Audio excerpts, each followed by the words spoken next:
Pasar real estate China dalam penderitaan, pemilik rumah kehilangan 300.000 yuan dalam semalam, komentar para ahli terkejut. Pasar real estate China berada dalam kondisi yang memprihatinkan. Pada tanggal 6 Juni sebuah video beredar di X platform menunjukkan pembangunan perumahan di Xinzhou, Provinsi Shanxi, di mana harga telah anjlok hingga 5.000 yuan, sekitar $700 AS, per meter persegi. Beberapa pembeli yang telah membeli properti mengaku telah kehilangan 300.000 yuan, sekitar $41.470 AS, dalam semalam dan meminta pengembalian dana.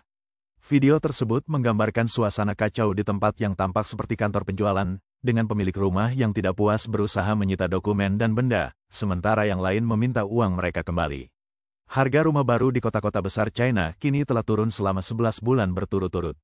Menurut data dari Biro Statistik Nasional, harga turun 0,6% dari bulan ke bulan di bulan April.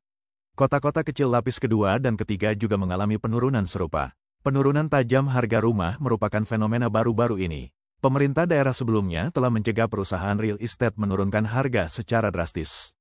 Namun, ketika perlambatan ekonomi terus berlanjut dan penjualan rumah menjadi lebih sulit, pemerintah daerah mulai mengizinkan pengembang untuk menurunkan harga sekitar akhir tahun lalu. The New York Times melaporkan bahwa hal ini telah menyebabkan rasa frustrasi yang meluas di kalangan pembeli yang membeli properti sebelum diskon ditawarkan. Dalam satu contoh, seorang penduduk Xi'an bernama Liu Fei membeli apartemen 4 kamar tidur dengan harga sekitar 3 juta yuan, sekitar $414,000 AS, pada bulan Januari. Dia kemudian menemukan bahwa pengembang milik negara Polygroup menawarkan diskon sekitar 29.000 yuan, sekitar $4.027 AS, kepada pembeli baru apartemen serupa. Dia mengklaim bahwa para sales pengembang menekan pembeli untuk membayar uang muka dan kemudian mengumumkan diskon besar sehari setelah menerima setoran. Sebuah video online baru-baru ini menampilkan ekonom terkenal Xiang Songzuo, Presiden Institut Penelitian Keuangan Wilayah Teluk Shenzhen, yang menyatakan bahwa harga rumah akan terus menurun dan tren ini kemungkinan tidak akan berubah dalam jangka pendek. Ia mengaitkan hal ini terutama dengan menurunnya populasi China dan menurunnya angka kelahiran.